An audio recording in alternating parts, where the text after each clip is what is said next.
What is going on, everybody? Welcome back to the channel. Today we are going to talk about knives, but not pocket knives. One of the other kind of collection is a weird word because we actually use these knives all the time, and I don't necessarily collect them for the sake of collecting them, although it's kind of fun. Leslie might say lies detected because these are fun to have and collect. So we're going to talk kitchen knives today. I've got a bunch, and some of them are really, really, really neat. Some of them are kind of normal, and some of them are one of a kind. So we're gonna go through this stuff. Let's see. I guess where do we start? What do you want to see first? I guess I'll show you the most available knives. How about that? I'll leave links to as much of this stuff as I can. There's a lot of knives in here that don't have, I don't have affiliate links or anything, but I'll leave links because you might be interested in some of this stuff because it's super interesting. This is just a Zwilling Henkel's kind of, it's a bread knife, but I don't actually think that it's actually a bread knife because it's too small. It's just sort of a utility knife that works. It's, you can see it's serrated there.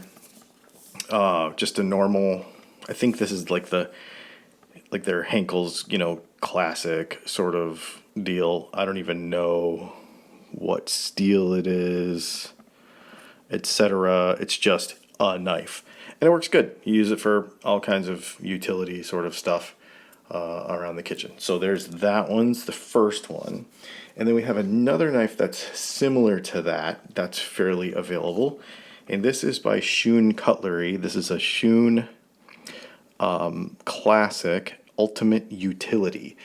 This one I probably will be able to leave a link to. This thing is incredible.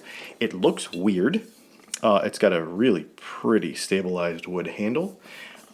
It looks weird because it's got this funky blade shape and this interesting sort of stainless Damascus and this really interesting, it reminds me of the old school kind of Ginsu serrations. Remember those?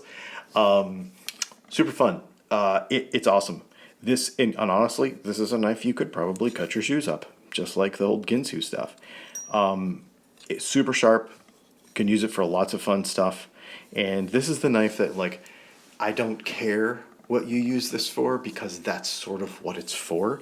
I just noticed that it's got an offset shape handle. So it's flatter on this side and kind of diamond shaped or pointed on this side. And I just now noticed that it's like that. That's interesting. I've used it a bunch and I never really noticed that. I've got one other knife that I'm about to show you that has that too. So there you go. Schoon Cutlery. Super, super cool. I've got one other Schoon knife that I'll show you, but that's going to be in a different section of the video. Let's look at another knife that's available. You can get this knife at, this is basically Brietto is a Japanese brand. They call this it's like a mini Deba, and it's just a little utility knife that's used for dicing little things. It's really cool because even though the blade's real short, it's got a full-size handle, so it's real easy and super you can manipulate it real well. I use this sometimes for dicing small things or some sort of utility, and what I like about it is you can have your normal grip, like your normal pinch grip on it, and you see the surface of the surface allows room for your hand even though the knife is very small. So it's an interesting design. I like it a lot. I don't use it a ton, but it's like one of those, oh, where's that knife? I need that for this particular task kind of knives. You can see it's all one piece of stainless that goes all the way through the handle, and then it's got this simulated hammered sort of look to the blade or to the handle. Super cool. I like this thing a lot. I'll leave a link to it. I think I got this at Knifeware out of Canada.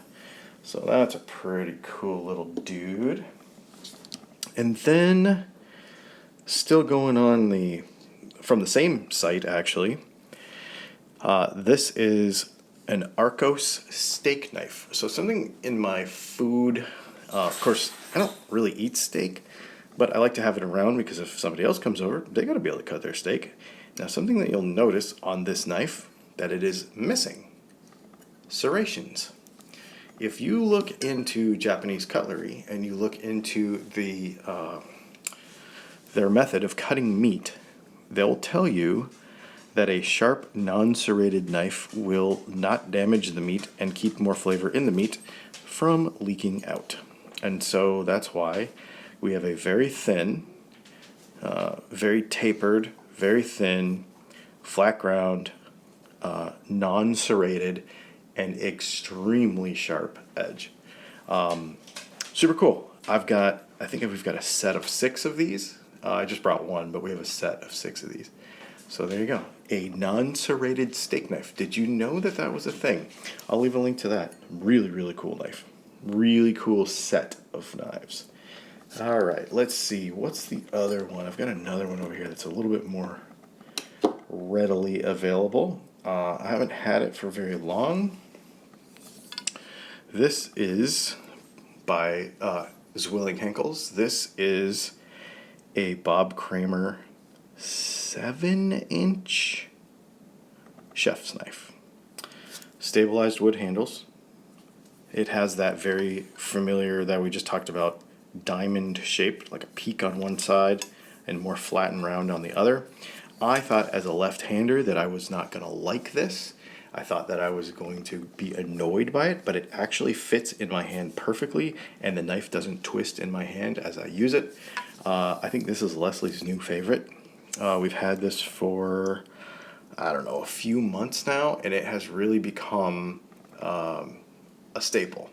If you don't know who Bob Kramer is, he is a custom knife designer who makes kitchen cutlery, custom kitchen cutlery. His custom pieces can be upwards of $5,000. And so this is a factory, this is made in Japan by Zwilling and designed by Bob Kramer. And so for me to be able to own a Bob Kramer in any form, it's super neat. I dig it. I dig it a lot. So there you go. There is the Bob Kramer 7. I think it's a 7-inch. Let me see. Oh, and it's actually 6. This is actually a 6-inch. My hand is 7 inches long. This is actually a 6-inch chef's knife. Super cool. Okay. This is pretty interesting. Very interesting. I'm going to show you 2 knives. We've got this one and this one. So Bradford is an American company that makes fixed blade utility, like EDC knives. I've got the Bradford Guardian 3.2, and I absolutely love that knife. It's super, super cool. I carry it all the time. We were at Blade Show last year or the year before. I don't remember. A couple years ago, maybe. And didn't realize that they made kitchen cutlery. And so this is, I believe, AEBL stainless that has then been PVD coated in this light blue. And then you've got these layered micarta handles that have then been shaped and give you the kind of that dimension. So this is going to be your proper 8-inch chef's knife, but it's really made after like a Japanese gyuto, which is really cool. Super thin, really high grind angle, very sharp, very light, super balanced, not big, thick handle, absolutely fun to use. And I think this is also one of Leslie's favorites. She uses this quite a bit, but more so, she uses their petty knife. These came in a set, so this is, the Japanese would call this a petty knife, or you'd call it a paring knife or a utility knife. Same thing, AEBL stainless steel, PVD coated in blue to match the other one. Incredible little knife. I want to say this is the knife that gets sharpened the most and kept up the most because Leslie and Brianna both use these two knives probably more than any other in the kitchen, except for maybe the Bob Kramer. The Bob Kramer gets used a lot too.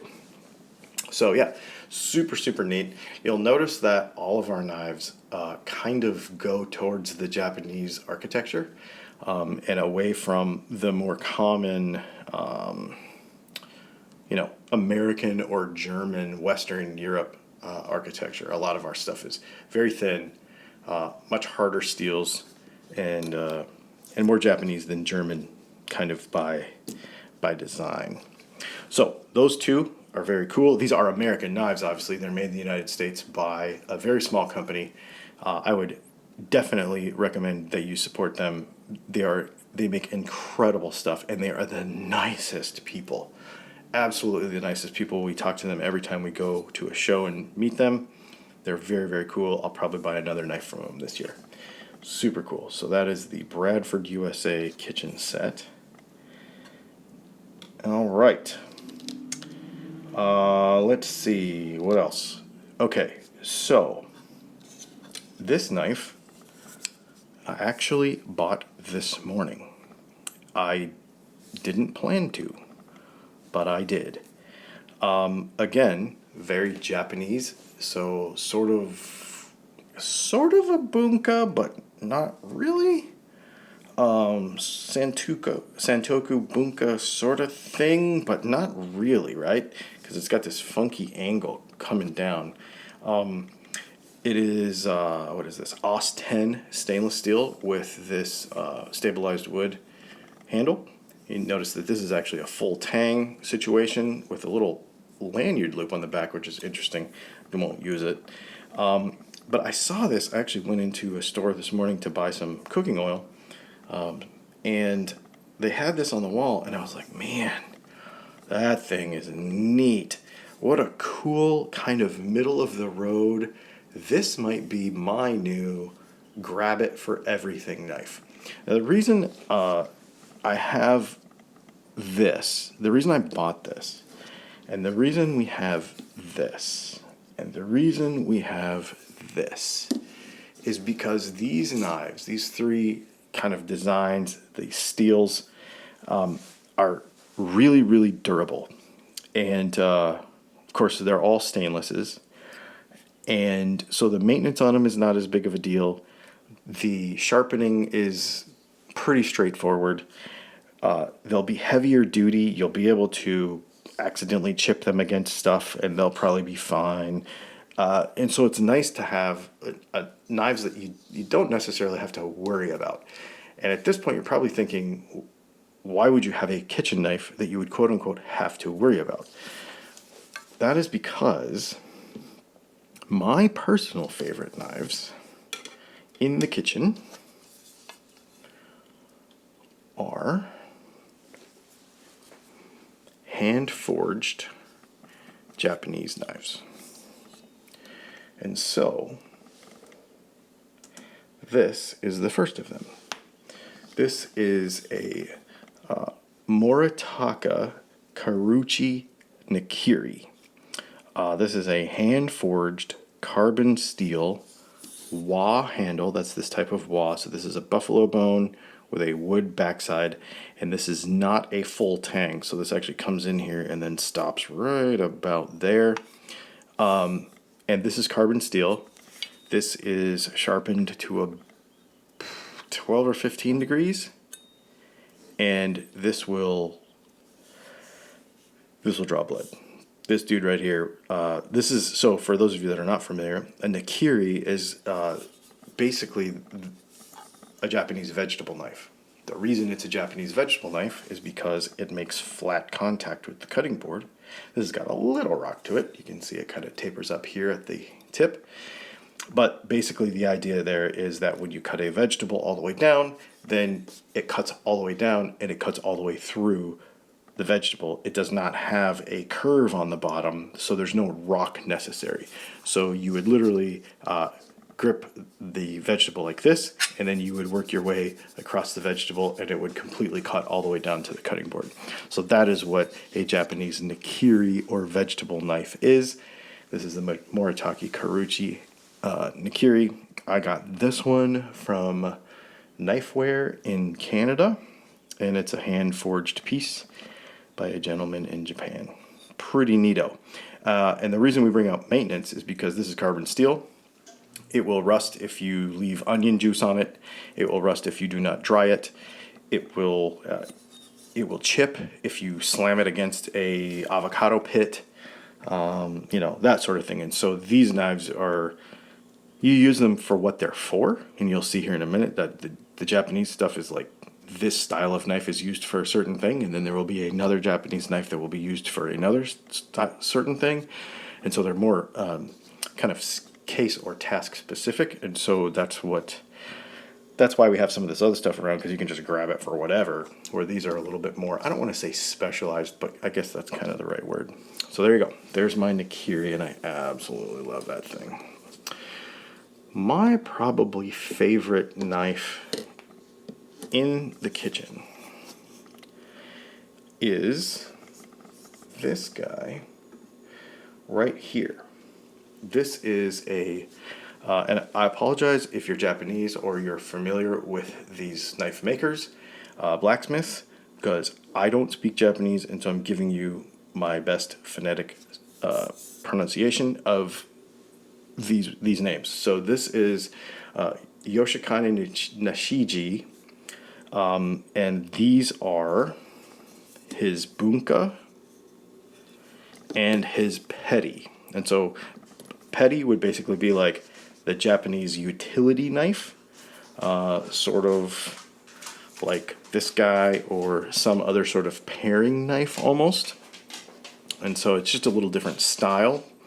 You probably can't catch it in the camera, but you'll see here that this one has a core of carbon steel and then a sleeve or a layer of stainless. So when you see the Hamon line down here, well, it's not actually a Hamon line. What do they call that? There's a term for it. Anyway, this is stainless, and then that very edge down there is carbon steel. The idea being that this knife can be a little less maintenance, and it can be tougher because the stainless steel is softer and so more flexible, and then the edge of it can be more brittle and therefore be harder and sharper. And so that's what that is. And then this is made by the same maker, and this is a Boonka. And you can probably see in the reflection there how this edge has corroded or patinaed differently. Let me see if I can show you how that edge has kind of patinaed differently than the rest of the knife, because the rest of the knife is stainless except for that little carbon steel edge. See, it's got that little goldness, kind of that patina to it. So this is a Santoku or a Boonka. This is my favorite knife. I use this for just about anything. This is my onion cutting knife. Freaking fantastic. I love this knife. I love this knife a lot. This is probably my go-to in the kitchen.